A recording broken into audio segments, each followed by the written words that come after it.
there, I'm your host, Leslie Randolph. I'm a self-confidence coach for teenage girls and the self-confidence coach you wish you had as a teen. Honestly, I'm the self-confidence coach I wish I had as a teen because I know I could have saved myself and my mother a whole lot of heartache if I'd only known then what I know now.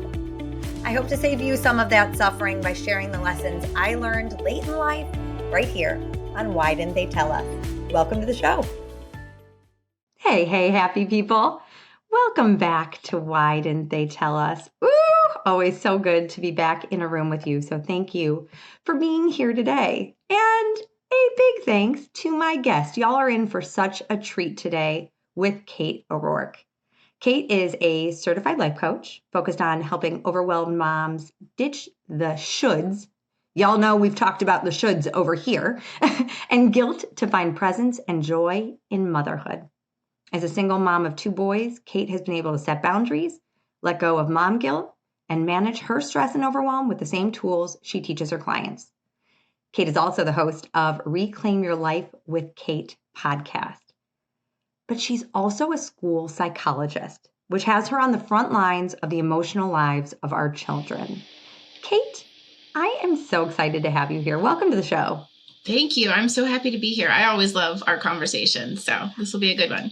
I totally agree. And I love that this time we actually have an audience for our conversation. So I've had the privilege of being on Reclaim Your Life with Kate, which was wonderful. But I'm so happy to have you here because, yes, we have had a lot of conversations over the course of our partners in coaching crime relationship.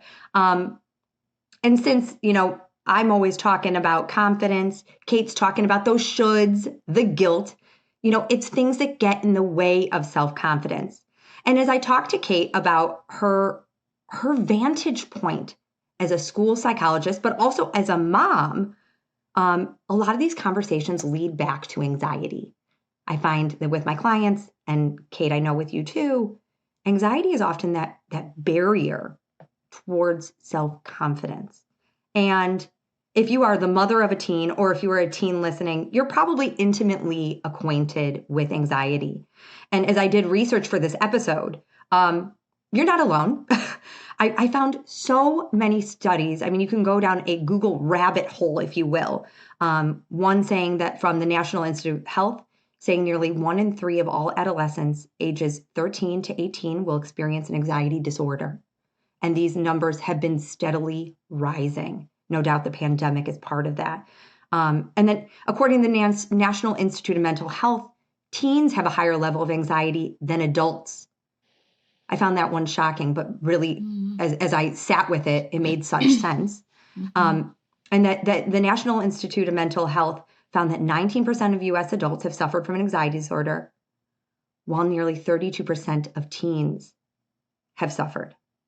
And it also said, which, again, I understood, teen girls suffer from anxiety disorder more than any other group. Kate, what do you think is contributing to this rise in anxiety disorders that we are seeing just across the board? And I want to also say anxiety disorders and anxiety, full stop. Right. So I think you pointed it out, right? When we get to the point where we'll talk about when it gets to the point where it's considered a disorder and needs some kind of treatment, right? But you did mention with the pandemic being probably a huge part of those statistics, right? We've all gone through this worldwide shutdown, really. And for teenagers, especially, their social lives are the bread and butter of teenage years, right? It's just the thing that they want the most, that they gravitate towards the most, that socialization. That's the time where they are, increasing their independence from their parents, leaning more towards their peers. And for a lot of them, that was completely shut off for them with the pandemic. So I think that's why it contributed maybe to some of those rising numbers. But I definitely do see it in the school setting. I myself I think I was born anxious. So I have a long relationship with anxiety. And it was in my teenage years, but also up into adulthood. But even being in the school, so I know it, I recognize it. I definitely see an increase in our students who are, and they're talking about it, which is great too, right? I never even said the word anxiety when I was a teenager, or even knew what it meant or why, and now we have kids that actually are understanding what it is and they're expressing it, which is a good thing, but there's definitely a rise. Yeah. Yeah. Yeah. I certainly the pandemic, if we think about, what our brain would hate the most, uncertainty is one of those that it would breed anxiety. And the pandemic was such an uncertain time on so many levels. We've never experienced anything like this before. I can't see my friends, which again, for a teenager is this safe space. And we don't know what's going to happen next. And if you think about different households, mom or dad are out of a job, or mom or dad have to go to work that's now this dangerous setting. It's a very uncertain time, which it makes sense about the anxiety. And yes, if you don't have that outlet of friends, it just exacerbates it. Yeah. There's lots of layers. And I think too, like our kids that were maybe kind of on the bubble where they had some signs of anxiety and some things were coming up for them. When you give them, so now these are the kids that were actually glad to be at home, right, during the pandemic. These are the kids that were kind of already on the line of not really being engaged with school, not connected, and were kind of had the potential to have school refusal. Now you let them stay at home for a year and a half, and getting them back into that classroom and to function for a full day, 5 days a week. I've seen a lot of struggle there too. Yeah, absolutely. Absolutely. Because I think, as we're talking about, and that is the next question I'm going to ask you, that definition between healthy anxiety and cause for concern, those that were really struggling, those that really do struggle with anxiety, the only way to, aside from, if you need medication or you need mental health intervention, is to face that anxiety, is to be able to go to school and say, it's okay. You're going to be okay. You are in a safe space.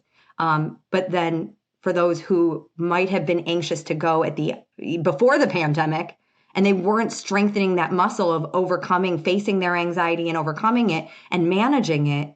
Yeah, that's just like 10 steps backwards. Right. It just led into this avoidant, which we know if we avoid the thing, it just makes the thing 10 times harder. So yeah, I think that's a piece of it too, for sure.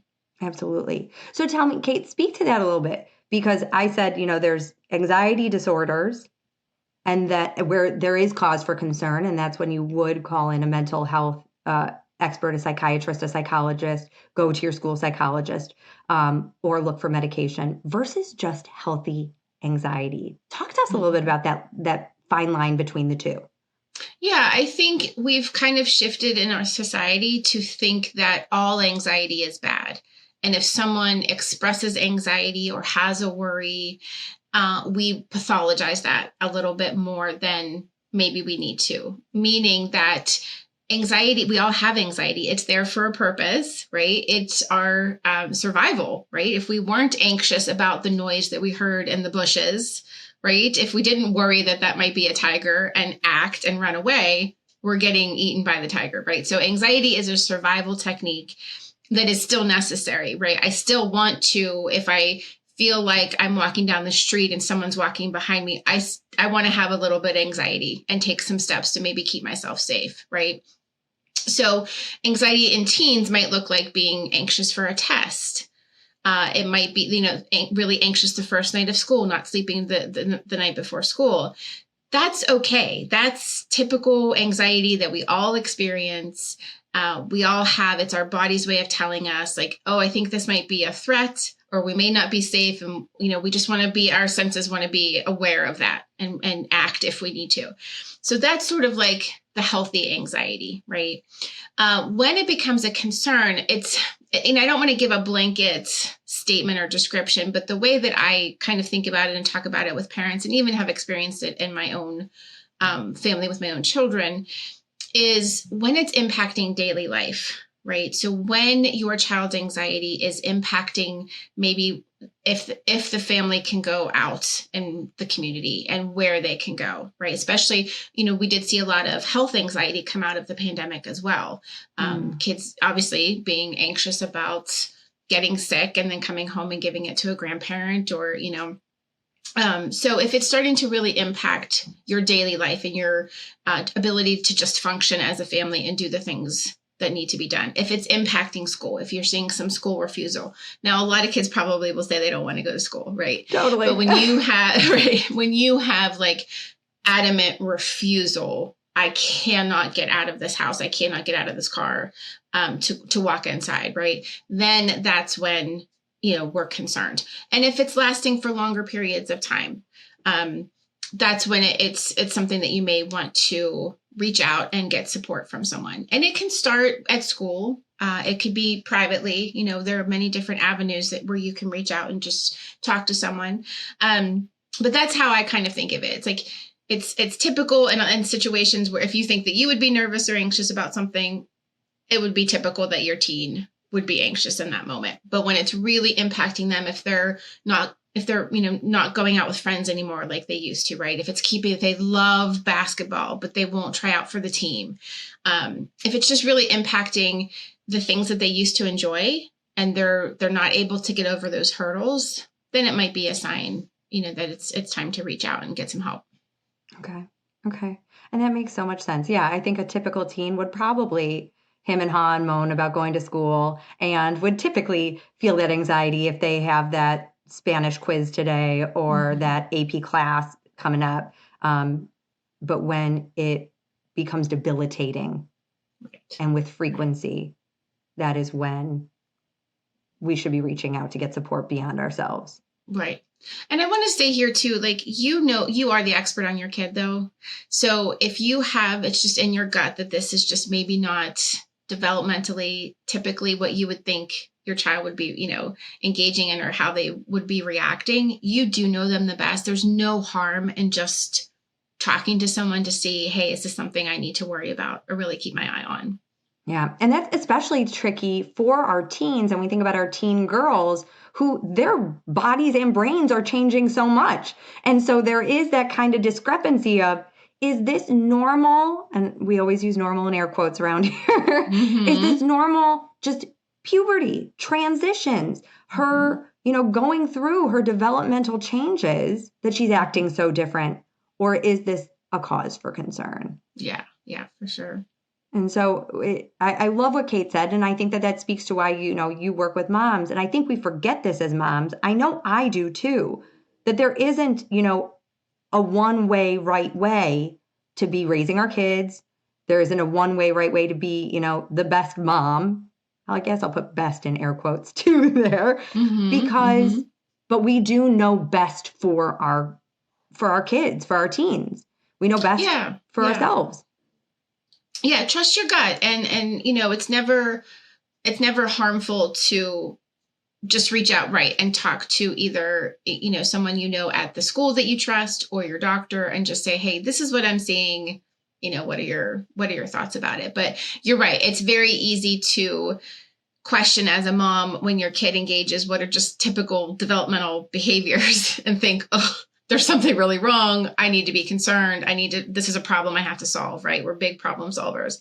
And so, your kid wanting to spend a lot of time in their room, very typical. But if you see that as, oh, they're really pulling away from me, they're, it just, you have to kind of like, that first question is like, is this normal? Was I kind of like this, at this age? Talking to other moms, is your kid doing this? And getting, that line, like you said, between what's just sort of developmental and what's cause for concern. Totally. And I think you offer something so timely as this episode's coming out right around when everyone's going back to school. And we all need to remember that transitions are breeding grounds for anxiety. There's that uncertainty. I don't know, what the school year will look like. There might be friends I haven't seen in a long time. Obviously, the academic pressures or just even the academics move up every year. The subject matter gets more challenging. So I think that is certainly a time that we should expect heightened anxiety. and just to really be, open to it.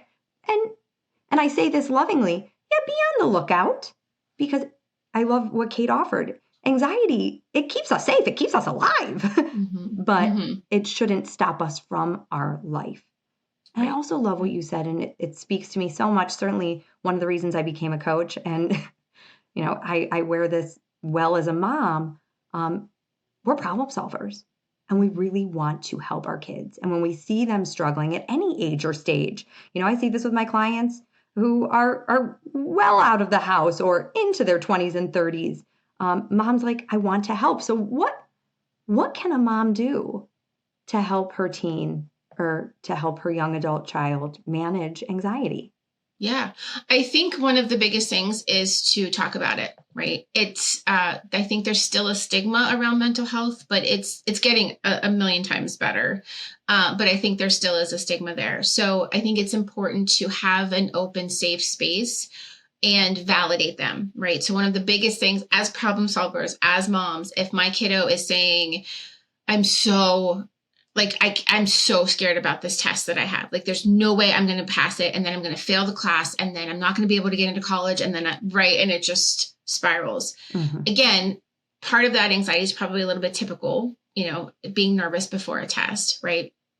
But as a mom, what we often want to say is, oh, sweetie, you have straight A's. You're so smart. You're going to be fine. That can feel really invalidating to someone that is in that spiral. And it can also send the message that you shouldn't feel anxious right now. This is something wrong with you, right? You should recognize that you'll be fine and right? It can feel pretty invalidating, right? It's sort of like if you're really upset and someone tells you to relax, like how effective is that ever, right?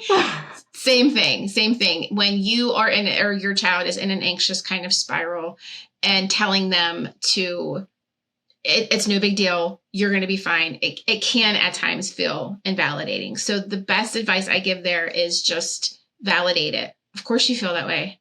Yeah. I'd be anxious too if I have a big test coming up. And let it there. That validating them is enough. Having them just feel seen. You don't have to solve a problem for them. You don't have to give them the perfect phrase to say to themselves. You don't have to remind them of all the times that they've gotten A's on tests. You can just say, of course you feel that way. Yeah, I would too. And just sit with them. And while you're sitting with them, you can do something we call co-regulation. So that would be taking deep breaths, maybe yourself, and modeling for them how to be taking deep breaths in the moment, or just lightly touching their arm to ground them to the moment. And again, we have trouble with silence, right? We want to fill that silence with all of these ideas and suggestions and strategies and things that they can do. But sometimes they really just need us to sit in it with them and validate it, and they'll be okay. They'll be able to let the feeling come over them, and then it'll go back out like a wave, and they can take the next steps to move forward. So that's one way, is to validate. Another way is understanding what anxiety is, right? It is that safety mechanism. It's that strategy that we have that our brain gives us to stay safe. What the problem is that we're no longer being chased by tigers, right? So that calculus test feels to your body, to your child's body and brain, like a tiger chasing them. It feels so real. Our brain does not distinguish between real and imagined anxiety or threats. So even just thinking about something, all the what ifs and the worries feels to your body just as much of an actual threat. And so what anxiety does is it overestimates the threat, right? The calculus test is a tiger, and it underestimates our ability to handle that threat and get through it and cope with it. So the biggest things to do with our kids is to help them. Is that a big threat? Medium threat, small, right? Maybe have them try to understand the scale of the threat, the thing that is worrying them so much.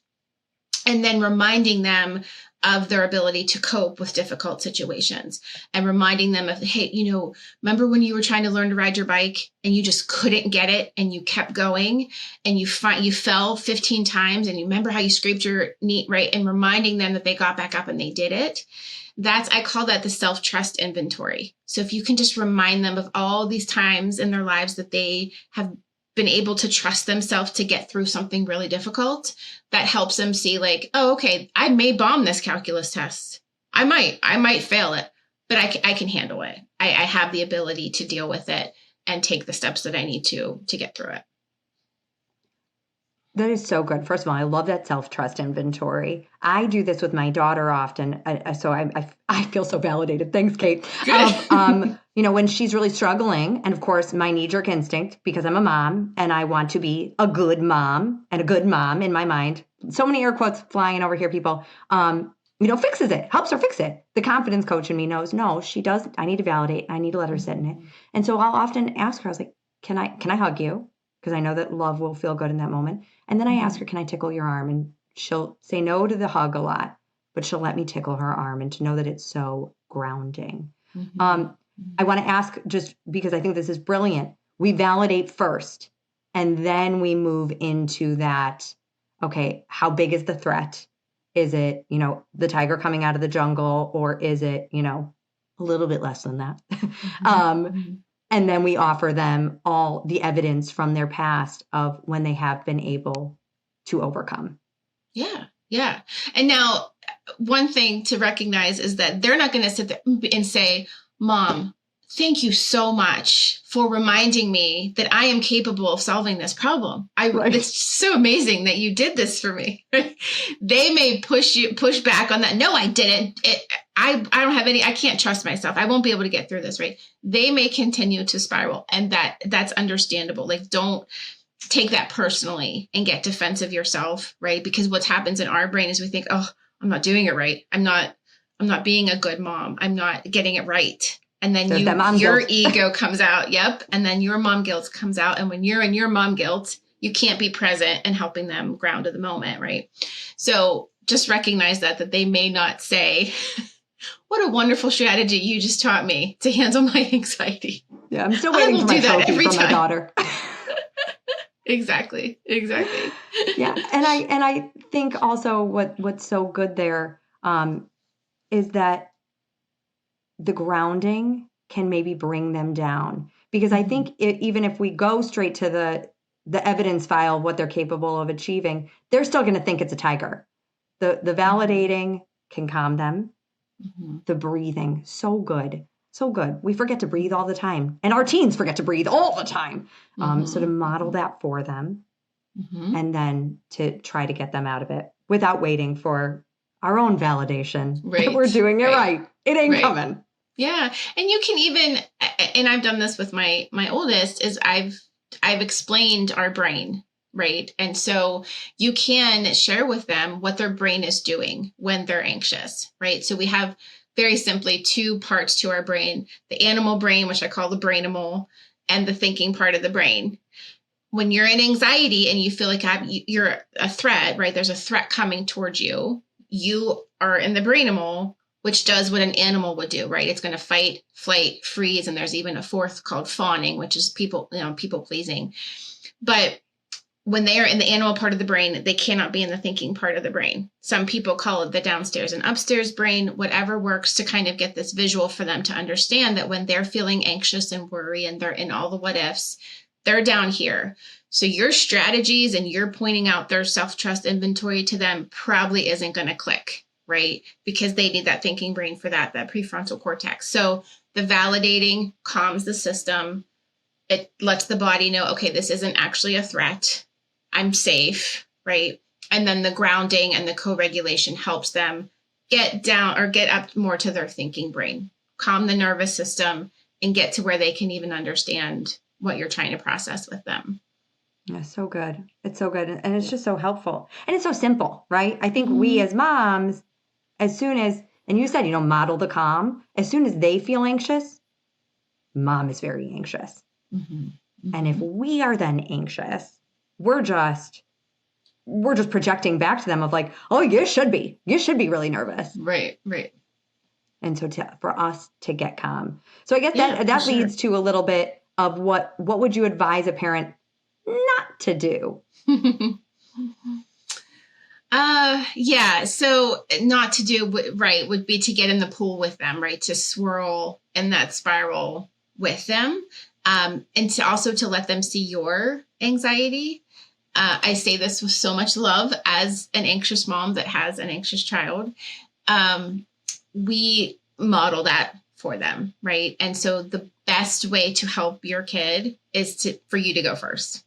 If you recognize this in yourself, if you even related to the anxious spiral that we're talking about, you recognize that in yourself, the best way to help them is for you to go first and learn about your own brain and your own system and why anxiety is there and how to handle it, because then you can offer that to them. But I would say, yeah, what not to do would be to invalidate it. Like, seriously, you're so sensitive. Nothing bad is going to happen. What is the big deal, right?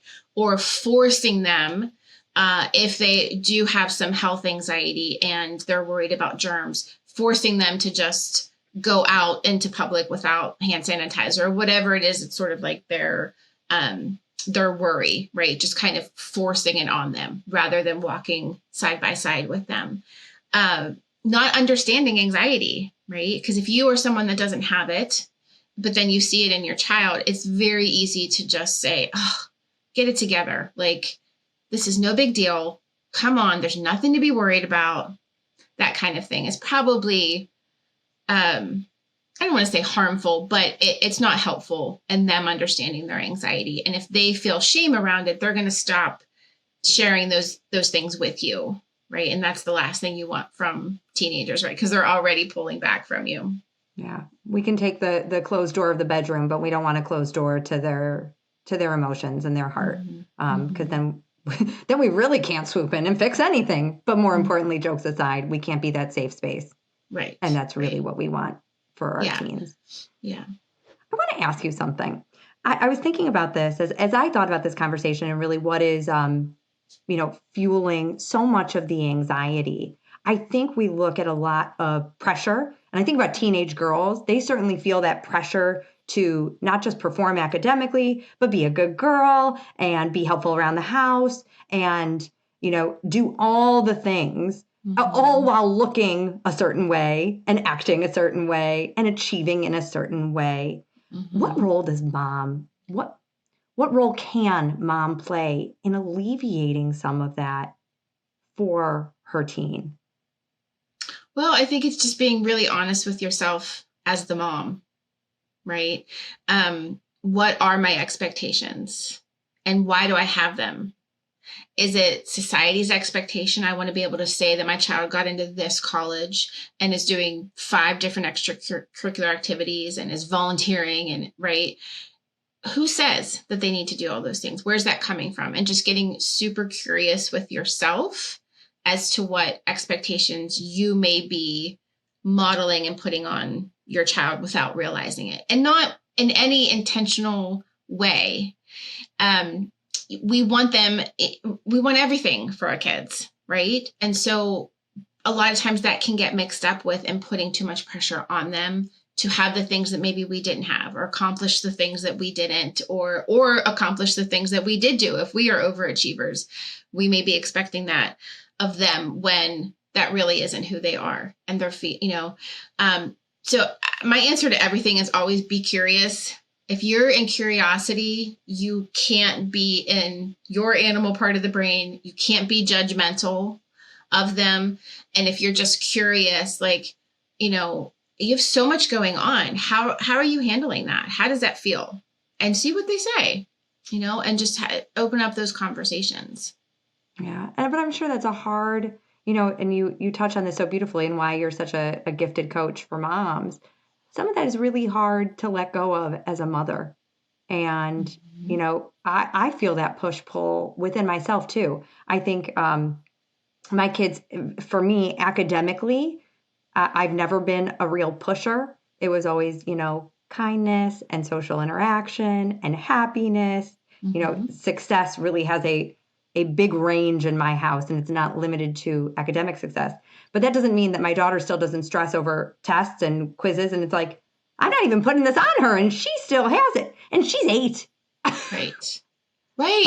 And I think that brings up a great point. And I don't want to in any way put the message across that I'm blaming parents or they're putting, the pressure on the kids. But I think it is good to check in with yourself. Like, do I have any, even subconscious pressures that I'm putting on my kids that I don't even realize that I'm doing.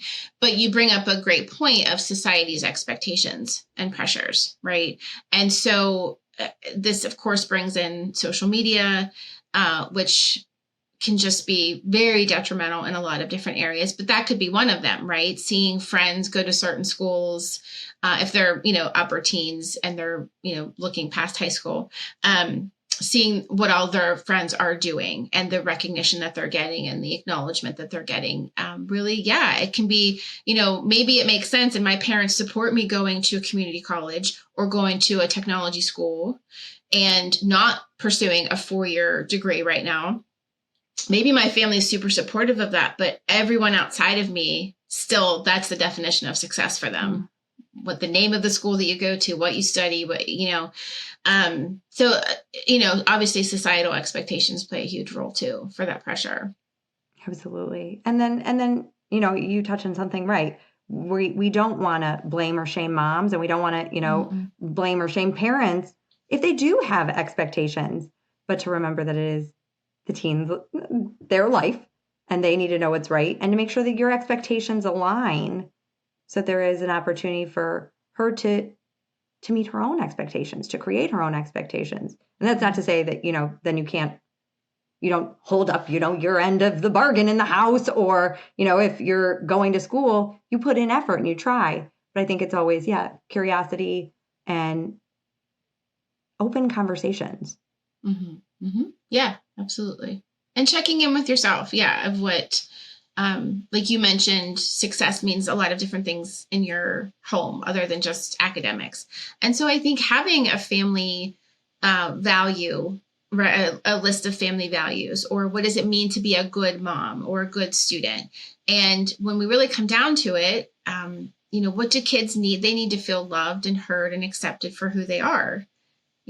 They don't need to get straight A's to be successful, right? And if you are having those conversations, well, like, this is actually more of a value for me. I just want them to be able to enjoy doing what they're doing and be motivated to study and figure out what they're going to do after school. They don't have to have straight A's to do that, right? So what's more of a value? Is it just getting the straight A's because is that really a value, or maybe it is, but is it aligned with what we as a family talked about and put in place?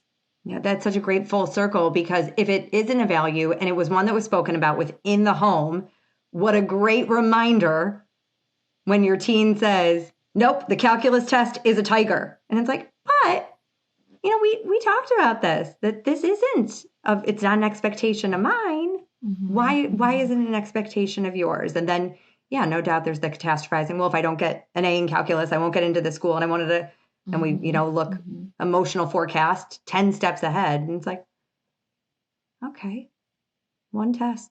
I don't know if it'll be your whole life. And I don't know if you want to put your whole life's future on that one test. Feels like a really heavy weight you're carrying. Right. Well, I think this is all gold. Kate, anything else you want to add? I mean, to speak directly to a teen, or how mom can take care of herself, because I know that, listen, no mother, no parent wants to see their child hurting.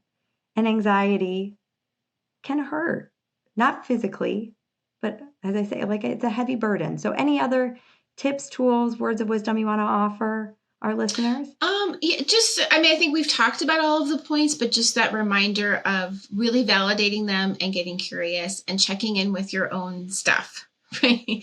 And I say this as someone that has had to check a lot of my own stuff. Doing the work yourself and recognizing when you're in the animal part of your brain, what that looks like, how that might contribute to anxiety for yourself or for your kids. Again, not in a blame way, not in a shaming way, but just in a way of, I show up certain ways in certain situations. How is that impacting my, family's ecosystem, and what can I do about it? Right. And then just understanding that, yes, anxiety is not something to get rid of. It's not, we'd never get rid of anxiety. It is actually healthy to have some anxiety in different situations. So maybe taking that pressure off of it, right? That it is actually a normal experience to have anxiety. And just I think being curious, being that safe space for your kids, recognizing that anxiety doesn't mean that they're broken. It doesn't mean that there's anything wrong with them. It's a threat, response in their body. And there are lots of tools out there to help them realize the level of the threat, and then also help them realize that they are capable of getting through it. Oh, it's so good. Kate, tell everyone where they can find you. I know you are so well versed in anxiety, not just for teens, but also for moms too. And if you identify like Kate does, and hello, me too, as an anxious parent, I know Kate has tools for you as well. So do you want to speak a little bit to those? Yeah, thank you. So I am at Reclaim with Kate on all social media, so Instagram, TikTok, and I host the Reclaim Your Life with Kate podcast, like you mentioned. And then I do offer a How to Own Your Anxiety workshop. So it's 3 private coaching sessions with me one-on-one over Zoom. And in those three sessions, we get really detailed about how anxiety shows up for you in your family, in your life. And then I teach, in more depth of what I talked about here, how our brain works, how anxiety comes up for us, why we have it. And then together we create a personalized toolbox with tools for you to own your anxiety, because we're not getting rid of it, but we can learn to own it. So that workshop is available. And I know if people may think I've never done a workshop like that, or I'm just meeting Kate for the first time, I'll put a link that you can share in your show notes, and they can schedule a free call with me to just ask all of the questions about the workshop and decide if we would be a good fit for each other. Oh, I think that's so good. And I also love something that you just offered of anxiety is not a one size fits all emotion. And I think we covered that too, that it's such a spectrum. And certainly then how we all respond to it looks a little bit different. So I love that you're like, no, we're going to create a custom toolbox for you. Totally. Because like journaling, there's so much research about journaling. I cannot do it. It's just not right. So for me to sit here and say, well, just go journal about it, that may not really meet your needs. So yeah, it's important to have a conversation about what's actually going to benefit you, for sure. Kate, I'm feeling a collective eye roll from all of my clients that I'm like, but we should journal. And they're like, no.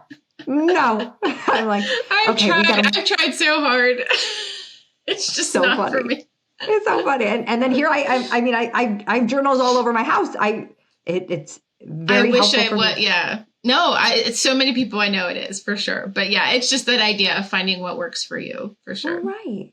And then not to put the should or the guilt on you if that tool doesn't work for you. And not to put the should or the guilt on you when you've had one conversation with your teen that the calculus test isn't a tiger and it didn't, magically make them feel better. Right. I think there's so many layers in your breadth of experience from, being a mom, being a certified coach, working with moms, and then the school psychologist. You brought so much to the show. So I thank you so much. Thank you. It was great to be here. Yeah, it was a pleasure. And I will have all those links for you in the show notes if you want to catch Kate. And certainly you can tune into her more or get her one-on-one and get your custom toolbox. My friends, Why didn't they tell us that anxiety doesn't need to go away? That anxiety isn't always a problem. Anxiety is actually your brain doing what your brain is supposed to do, and that is to keep you safe. And we just need to learn how to manage it and live with it so that we can live the life we want, our teens can live the lives they want, and nothing stands in their way, especially their anxiety. My friends, till next time. Love what you hear? Well, I'd love to hear from you. You can find me at confidencecoachforgirls.com. That's confidencecoachforgirls.com. Or email me at lesliethelifecoach@gmail.com. That's lesliethelifecoach@gmail.com. Hope to hear from you.